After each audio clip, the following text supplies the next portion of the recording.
जुलाई 2024 के आसपास कि जिला शिवपुरी के अंदर एक मंदिर के महंत ने मंदिर परिसर के अंदर एक विकलांग ओबीसी हिंदू लोधी बेटी का बलात्कार किया।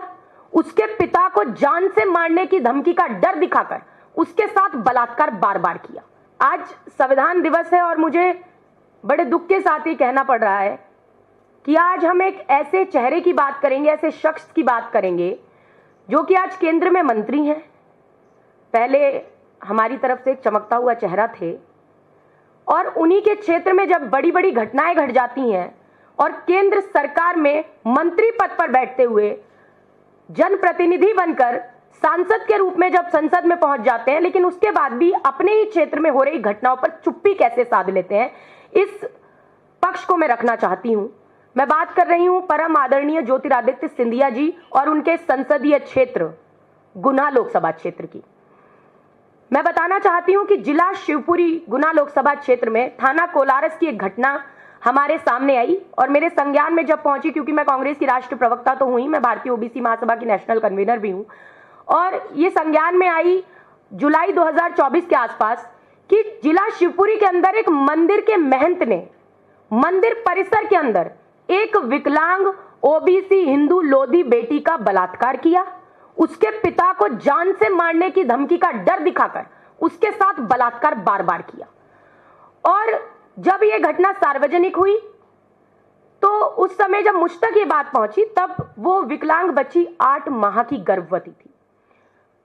बड़ी मुश्किलों से जद्दोजहद के बाद तो एफआईआर दर्ज हो पाई। बाबा ब्रिजेश शर्मा आरोपी है, फरार हो गए। अब बलात्कारी जब फरार हो गया तो पुलिस ढूंढ रही है, लेकिन पुलिस बलात्कार के आरोपी को पकड़ नहीं पाई। और उस समय पर मैंने वहां के एसपी साहब से बात की। जिला शिवपुरी के एसपी साहब ने कहा हम शीघ्र अतिशीघ्र इस पर कार्रवाई करेंगे, आप चिंता मत कीजिए। ये मल्टीपल फ्रॉडिया व्यक्ति है, इसके पास मल्टीपल आईडीज मौजूद है। पहले मेरा प्रश्न है कि जब हम घर में किसी को किराए पर कमरा भी देते हैं तो उसका आधार कार्ड मांगा जाता है, कहा जाता है भाई आप मालिकाना अधिकार आपका है प्रॉपर्टी पे, तो आपकी प्रॉपर्टी में कौन रह रहा है आपको पता होना चाहिए। तो जब जिस जगह के सांसद आदरणीय ज्योतिरादित्य सिंधिया जी हैं, जहां पर शासन भाजपा का है, डबल इंजन की सरकार है, वहां मल्टीपल आईडीज लेकर एक फ्रॉड व्यक्ति महंत के रूप में मंदिर के परिसर में कितने सालों से था, कब तक था, ये जानकारी शासन और प्रशासन को क्यों नहीं थी। अब जब हम तक खबर आई, बड़ी मुश्किल से एफआईआर दर्ज हुई और वहां मैंने 16 अगस्त 2024 को जाकर भारतीय ओबीसी महासभा और कांग्रेस पार्टी ने मिलकर एक बड़ा धरना प्रदर्शन किया। और जब वो धरना प्रदर्शन हमने किया तो हमने डीएम के माध्यम से सीएम तक ज्ञापन पहुंचाने का काम किया और हमारी मांग उसमें स्पष्ट थी कि बलात्कारी बाबा ब्रिजेश शर्मा को तत्काल गिरफ्तार किया जाए।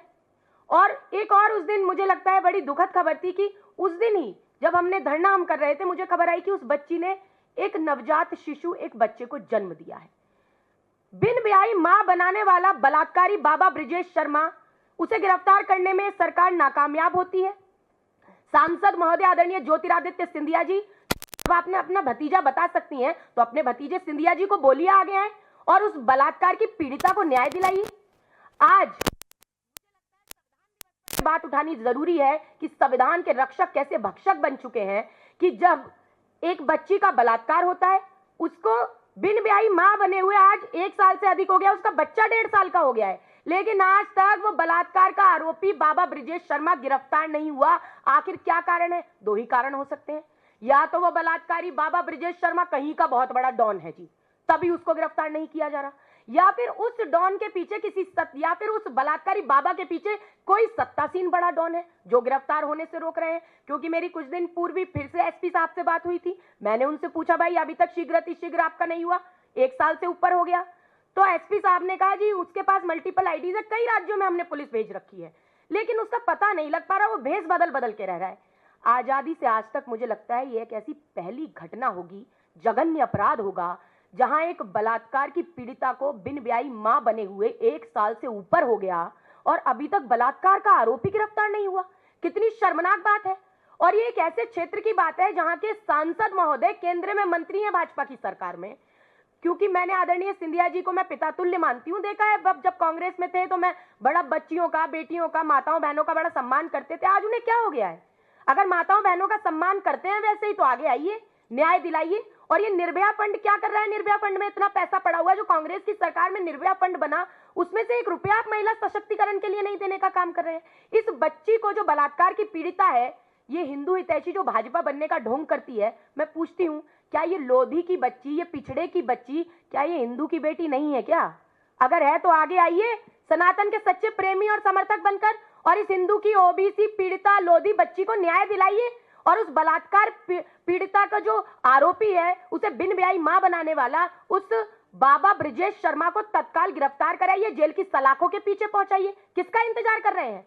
और मैं आपको बताना चाहती हूं कि हमने धरना प्रदर्शन किया, मैं चाहूंगी वो पिक्चर्स भी दिखाई जाए, जहां हमने डीएम को ज्ञापन सौंपा, और ज्ञापन सौंपने का काम हमने किया 2024 में। शासन और प्रशासन जब चुप्पी साध लेता है तो हमारे पास कोई और ऑप्शन नहीं था। हमने कहा क्या किया जाए, कैसे इस सरकार के कानों में आवाज पहुंचाई जाए? तो हमने फिर लोकतंत्र के चौथे स्तंभ तक अपनी आवाज पहुंचाने का एक रास्ता अपनाया, और आज लगभग 1.5 साल हो गया, 1 साल से ऊपर हो गया। उसके बाद जब कोई इस पर कार्रवाई नहीं हो पाई, हमने कहा हम आपके सामने आएंगे और इस बात को रखेंगे। हमारी कुछ मांगे हैं। देखिए, प्रधानमंत्री जी भी अपने आप को ओबीसी का बताते हैं, मुख्यमंत्री जी भी ओबीसी हैं, और ये बच्ची भी ओबीसी है। अरे ओबीसी का शासन है, तो अगर आप अपने आप को ओबीसी बताते हैं, वोट मांगने के लिए तो आप ओबीसी बन जाते हैं, और ओबीसी के लिए न्याय की बात हो, बच्चियों के बलात्कार पर न्याय दिलाने की बात हो, तो आप चुप्पी साध जाते हैं, मौन साध जाते हैं, मुंह पर ताला लग जाता है, आंखें बंद हो जाती हैं, कानों से बहरे हो जाते हैं। अगर रूप बदलने में माहिर मामा मारीच के साथ बाबा रूप में रावण ना आता, तो सीता माता का अपहरण ना हो पाता। रावण राज में हजारों राक्षसों के बीच भी सीता माता सुरक्षित रही, लेकिन कहीं योगी राज में, कहीं मोदी राज में, पहले कभी मामा राज में, और अब मोहन राज में सीता माता की बेटियां सुरक्षित नहीं हैं। आज ये सत्यता और सच्चाई बन चुकी है।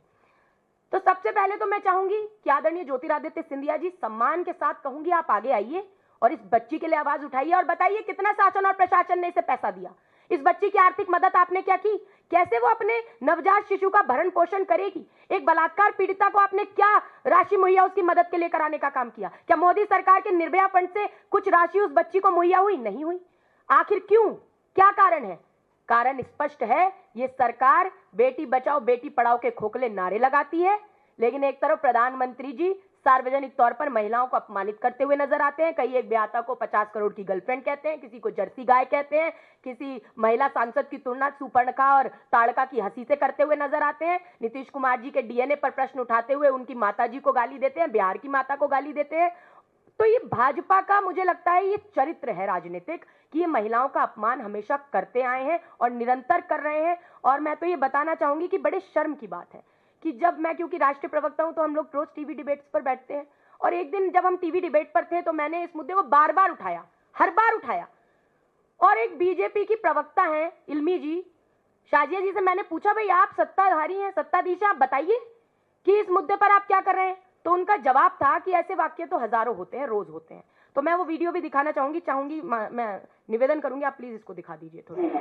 मैं कांग्रेस की राष्ट्रीय प्रवक्ता के तौर पर नहीं, एक बेटी और एक महिला होने के नाते, मैंने पिछली बार भी चित्रा जी के शो में पूछा, लेकिन मुझे जवाब नहीं मिला। आपसे पूछ लेते, आप महिलाओं से बड़ा अच्छा आपने प्रवचन सुनाया। आप जब महिलाओं की इज्जत की बात करती है, तो अभी शिवपुरी मध्य प्रदेश में डबल इंजन की सरकार है। एक बाबा मंदिर का महंत बलात्कार करता है एक लोधी हिंदू बेटी का, जो की विकलांग थी, दर्शनार्थी का। अरे हजारों ऐसे वाक्य होंगे भैया, हजारों होंगे। तो इनको लगता है कि ऐसे वाक्य हजारों होते हैं और रोज होते हैं, इन्हें भी पता है इनके राज्य में ऐसे हजारों वाक्य हो रहे हैं। परंतु एक महिला के नाते क्या ये शब्दावली ठीक है? भाजपा के कोई प्रवक्ता आते हैं, किसी प्रवक्ता की माताजी को सार्वजनिक तौर पर गंदी गाली दे देते हैं, लेकिन उन पर कोई कार्रवाई भाजपा की तरफ से नहीं की जाती। ये तो महिला प्रवक्ता है, इन्हें शर्म आनी चाहिए कि किस प्रकार की टीका टिप्पणियां करने का काम कर रही हैं। तो ये आ कहां से रहा है? ये आ रहा है भारतीय जनता पार्टी की जो बड़ी अम्मा है आरएसएस, जो महिलाओं का अपमान करने में सबसे आगे रहते हैं, संविधान का अपमान करने में सबसे आगे रहते हैं, किसानों का अपमान करने में सबसे आगे रहते हैं। उन्हीं की सीख को आज ये आईना दिखाते हुए भाजपा के प्रवक्ता समय समय पर नजर आ जाते हैं। मैं अंतिम में यही कहूंगी कि हमारी बस कुछ मांगे हैं। पहली मांग, आदरणीय ज्योतिरादित्य सिंधिया जी आगे आइए, आप सांसद हैं और आपकी जिम्मेदारी बनती है कि अगर गुना लोकसभा क्षेत्र में इस तरह की घटना हो रही है तो आखिर क्यों हो रही है? सनातन के एक मंदिर में सनातन सभ्यता और संस्कारों का बलात्कार किया जाता है, एक पीड़ित विकलांग लोधी बच्ची का बलात्कार किया जाता है, एक हिंदू बेटी का बलात्कार किया जाता है, आप मौन क्यों है? अपनी चुप्पी तोड़ने का काम कीजिए। दूसरा, ओबीसी की झंडा बरदार बनने वाली विशेष तौर पर लोधी समाज की झंडावरदार बनने वाली आदरणीय उमा भारती जी, आप भी आगे आइए और इस पर मौन मत साधिए, इस पर चुप्पी तोड़िए, मौन तोड़िए और ये बताइए कि आपका इस पर क्या आपका वाक्य है, आप क्या बोलना चाहती हैं। मुखर होकर बोलिए, आप तो बड़ा मुखर होकर बोलती रही हैं। और आप तो वोट दिलवाने भी गई थी, सिंधिया जी को भतीजा बता रही थी, तो अपने भतीजे का हाथ पकड़ के कहिए कि आदरणीय भतीजे आगे आइए और न्याय दिलाइए, न्याय की मांगे। और वहां ओबीसी भाजपा के एक नहीं कई विधायक हैं, वो क्यों चुप्पी साध कर बैठे हैं, उन्हें भी आगे आना चाहिए। और आदरणीय मुख्यमंत्री मोहन यादव जी, अगर आप अपने आप को ओबीसी बताते हैं, ओबीसी का कार्ड तो खेलते नजर आते हैं, लेकिन अगर ओबीसी बच्चियों को अगर आप न्याय नहीं दिला सकते हैं तो नैतिकता के आधार पर अपनी कुर्सी छोड़ दीजिए, इस्तीफा दे दीजिए। और प्रधानमंत्री जी भी अपने आप को ओबीसी तब बताइए जब आप ओबीसी को अधिकार देने की बात को करते कहीं तो नजर आइए। और अगर आप ओबीसी के अधिकारों के लिए लड़ाई नहीं लड़ सकते, सामाजिक न्याय नहीं दिला सकते, मुखर होकर बात नहीं कर सकते, महिला सम्मान की बात नहीं कर सकते, सिर्फ विक्टिम कार्ड खेलना है महिलाओं के नाम पर, आपको सिर्फ सिलेक्टिविज्म करना है कि कहीं हमें दिखेगा तो जी महिलाओं की बात करेंगे और कहीं नहीं करेंगे, तो आप आगे आइए। क्योंकि यही वो मध्य प्रदेश है जहां बनारस हिंदू यूनिवर्सिटी में जब एक छात्रा के साथ बलात्कार होता है तो जो बलात्कार करने वाले जो इनके भाजपा के कार्यकर्ता थे वो मध्य प्रदेश में लाडली बहना का प्रचार करते हमें नजर आते हैं। इतनी शर्मनाक स्थिति, और भाजपा को शर्म नहीं आती, कान पर जू नहीं रेंगता। मैं अपनी बात का यहीं से समापन करूंगी कि नारी परामर्श में मंत्री, गृह कार्य में दासी, धर्म कार्य में धर्म पत्नी, स्नेह करते हुए माता, विलास में रंभा और क्रीड़ा में मित्र का स्थान रखती है। ऐसी नारी का सम्मान होना चाहिए। और जो व्यक्ति एक नारी का सम्मान नहीं कर सकता, मैं व्यक्तिगत तौर पर मानती हूं, वो व्यक्ति अपनी मां, अपनी बहन, अपनी बेटी के साथ साथ भारत माता का भी सम्मान नहीं कर सकता। तो संविधान दिवस में मेरा एक अपील, एक आह्वान है कि आप महिलाओं के सम्मान की सिर्फ बातें और डींगे मत हाकिए, आगे आइए और बलात्कार पीड़िता शिवपुरी की एक विकलांग लोधी ओबीसी हिंदू बेटी को न्याय दिलाने का बीड़ा उठाइए, उसे न्याय दिलाइए, उसकी आर्थिक सहायता कराइए, उसके नवजात शिशु के भरण पोषण के लिए उसे सहायता कराने का काम कीजिए। और ये एक घटना नहीं है, दमोह के अंदर भी, ये तो सनातन का मंदिर है, एक दमोह के अंदर एक शिक्षा के मंदिर में जन छात्रावास में वहीं का चौकीदार एक दिव्यांग बच्ची का बलात्कार करता है और कोई कार्रवाई उसमें भी आज तक नहीं हुई है। आखिर कब तक आप महिलाओं के नाम पर इस तरह से वोट तो बटोरते रहेंगे,